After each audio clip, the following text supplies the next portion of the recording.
today like a disaster day or something like that, like with all the news? Although I guess the first one I read basically relates to things like flying cars. We've been hearing about this stuff forever. It's like, when are they actually going to have this as, I guess, the mainstream regular norm? This one says, Israeli-made flying cars may be floating into our future.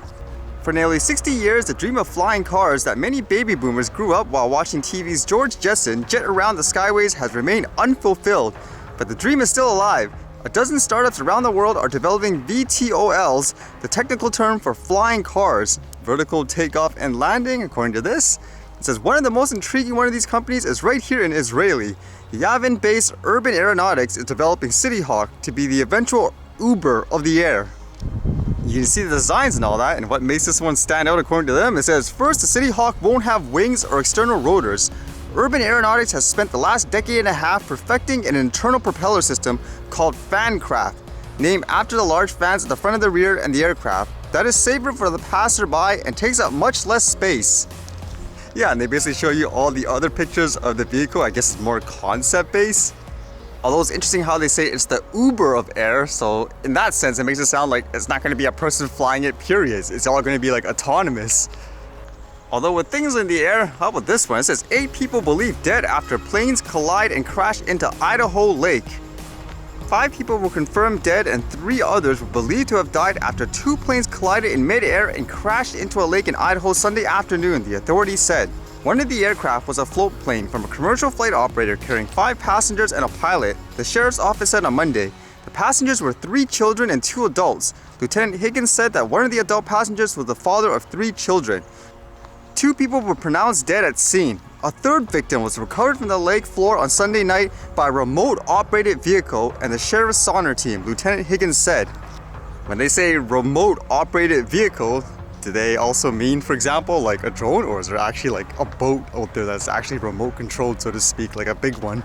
It's a horrible situation overall. It makes you wonder how that actually happens. Don't they all have like communication and stuff like that, especially if they're flying that low in like a commercial business? I said it once and I'll say it again. I never realized how many manned aviation accidents and incidents there were in general just before I started flying the drone and stuff like that. Just because, again, people make a huge deal about like a drone, I guess, like flying period. It's gonna crash into airplanes. But everything I read, usually it's this, like manned aircraft hitting manned aircraft in very fatal situations, unfortunately. In some odd ways too, it makes me think, because remember how I always said in terms of regulations with drones, it makes no sense to constantly put manned aviation process and procedures on a drone operator because it's not the same thing. So it makes you wonder, in this case, could you learn something from the drone operators instead? Like, it should be the other way around. With the higher safety record and all that, could they learn something from the way, I guess, like a drone operator operates? I never tried flying a plane myself, but then people are saying, like, in terms of the view, because people often argue saying there's no way you can see like a drone flying by that fast with a limited view. So it makes you wonder there whether or not there's ways to actually make the viewpoint better for the actual pilot. Like, is there a reason why there aren't like 360 cameras or something like that, like on the planes in general, so you can see everything? Or is it just that they just rely on things like radars or something like that? And I guess the final thing I've been reading was the weather. What's going on around the world? Like, this one says the Weather Network was tornado warning for Alberta. Jeez, look at us. Stay away from windows and glass doors, go to the basement or lowest point in the building, cover yourself with mattress or sleeping bag, check for forecasts. And you can see people posting videos and stuff. Like this person here says, here was a tornado, warn cell just north of Chestermere, Alberta. Yeah, you can see basically, I guess, everything forming. Although that's not as crazy as apparently what was happening in Japan. Like this one says, Japan flooding kills as many as 35 people, a dozen missing. Some descriptions, it says torrential rain as much as 4 inches in an hour fell Friday and Saturday. Residents of flooded nursing homes were among the victims. More than 2,000 homes remained cut off on Sunday. Yeah, and I guess picture speaks 1,000 words, as they say, huh? Just look at all that destruction and stuff again. People, I guess, stuck in their homes just being destroyed. Overall, a very gloomy day today, it seems like, for the news around the world. I guess in terms of like virus and stuff, that's the last thing that's on your mind if you're in these situations here, huh?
Jesus.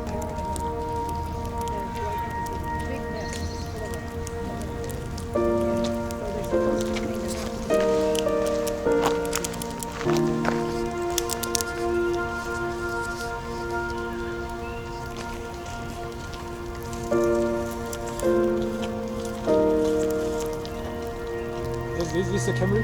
This is a camera, yeah. The camera? Yeah.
This is our buddy we haven't seen in a while.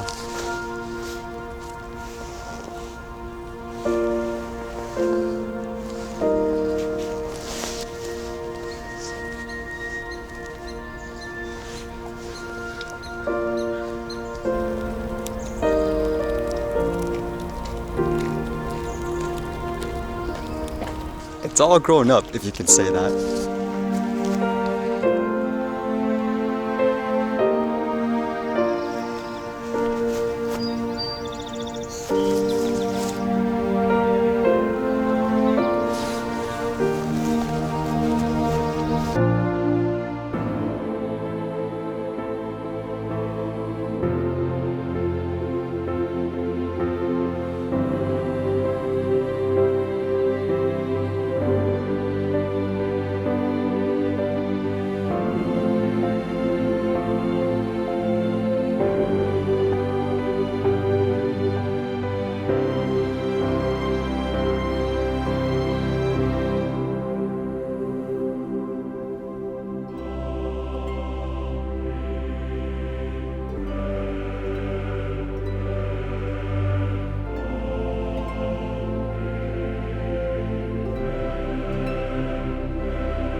Alright, see you guys later.